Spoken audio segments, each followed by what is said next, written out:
Welcome back to my channel. तो मैं आज आपको शॉर्ट नोट में क्या क्या मेंशन करना है ये बताने वाली हूँ। चलिए देखते हैं।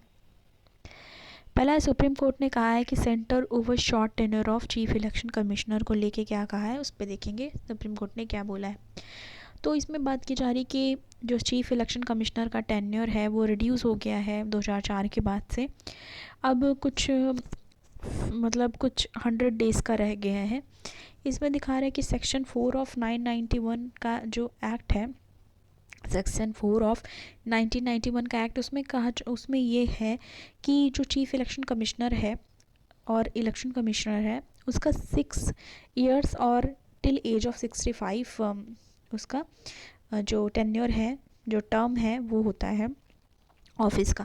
पर अभी क्या हो रहा है कि कुछ सालों से ऐसा देखा जा रहा है, हालांकि 2004 के बाद से लगातार देखा जा रहा है कि गवर्नमेंट ऐसे लोग को चुन रही है जिनकी एज ऑलरेडी बहुत ज़्यादा है और वो 6 इयर्स कंप्लीट नहीं कर पाते उसके पहले ही, ठीक है, उनके टर्म कंप्लीट हो जाते हैं, ठीक है। और इसमें एक चीज़ बात की जा रही है, under article 324 removal through impeachment की बात की जा रही है। Removal through impeachment available under constitution to chief election commissioner would only be of any use if he she had a full term, ठीक है। तो उसकी बात भी यहाँ पे की जा रही है अंडर आर्टिकल 324। इसके बाद इन्वायरमेंट, जीएस पेपर 2, इन्वायरमेंट से भी रिलेटेड ये वाला है और GS paper 2 politics and governance में भी ये इंपॉर्टेंट है, ठीक है, कि लोकल क्लाइमेट एक्शन की बात की जा रही है।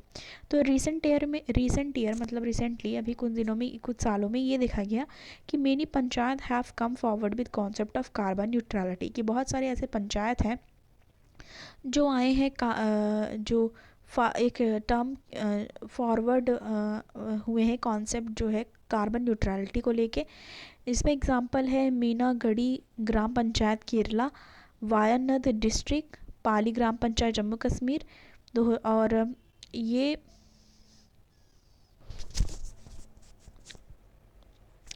2016 में पंचायत ने ये एक प्रोजेक्ट भी लाया था जिसका नाम था कार्बन न्यूट्रल मीनागढ़ी को लेके, ठीक है। फिर इसका एम था ट्रांसफॉर्म करना मीनागढ़ी को स्टेट ऑफ कार्बन न्यूट्रलिटी में। दूसरा एक एग्जांपल है पाली ग्राम पंचायत जम्मू कश्मीर का, जिसमें प्रिपेयर किया गया था क्लाइमेट रिजिलियंट प्लान, जहाँ पे विलेजर्स जो हैं वो अवेयर हो सके क्लाइमेट चेंज को लेकर, उसके लिए आया था। और इसके बाद था सीचावल ग्राम पंचायत कालीबेन, इसमें था river rejuvenated with people involvement, मतलब पीपल को इन्वॉल्व करके रिवर को रेजुविनेट करने की बात यहाँ पे चली थी। फिर उसके बाद अनंतुरई पंचायत की बात है जो तमिलनाडु की है, ठीक है, उसमें विंड मिल 350 किलोवाट की बात हुई। फिर टीकेकरवाड़ी ग्राम पंचायत, ठीक है, महाराष्ट्र की, वहाँ पे बायोगैस का यूज़ करके ग्रीन एनर्जी प्रोडक्शन की इनिशिएटिव किया गया। और उसके बाद चपरा पड़ावू ग्राम जो है पंचायत केरला में, वहाँ पे green island nurtured by community, ठीक है, तो ये बात की गई। इसके बाद मिनिस्ट्री ऑफ पंचायत राज, ठीक है, मिनिस्ट्री ऑफ पंचायती राज ने फोकस किया अटेंशन लोकलाइज करने के लिए सस्टेनेबल डेवलपमेंट गोल को थीमेटिक बेसिस पे।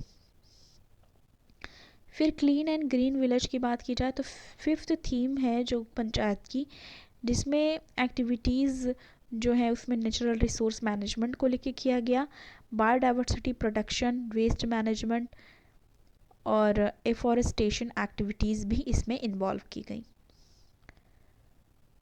अकॉर्डिंग जो लेटेस्ट डेटा है 1,09,135 ग्राम पंचायत हैं जिसमें prioritised clean and green village की बात की गई है, जिसमें फोकस किया गया 2022 और 23 का। फिर आईआर से रिलेटेड है India pole.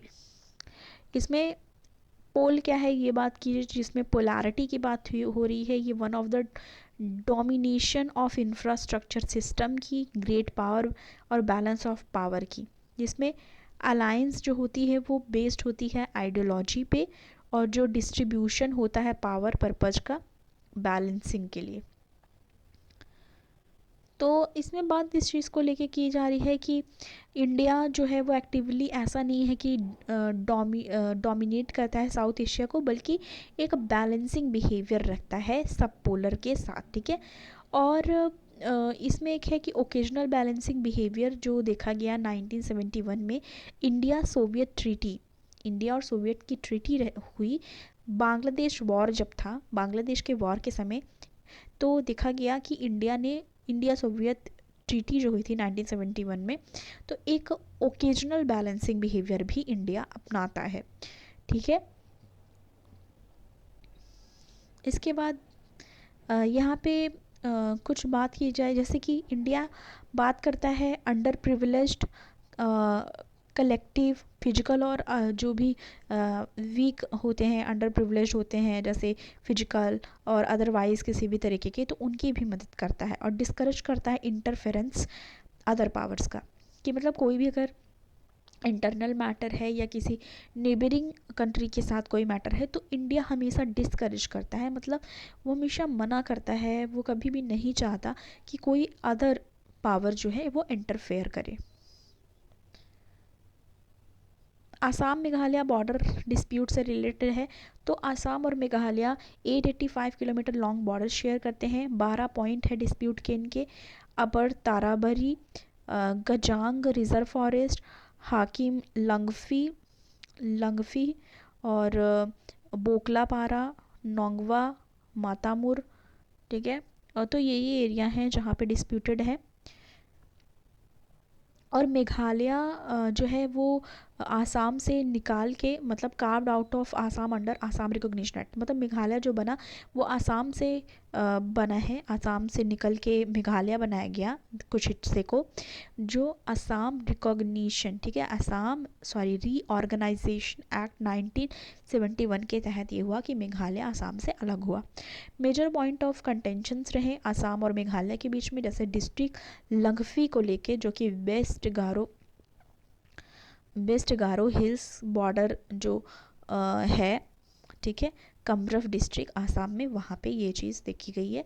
Major point of contention उस एरिया में रहा है।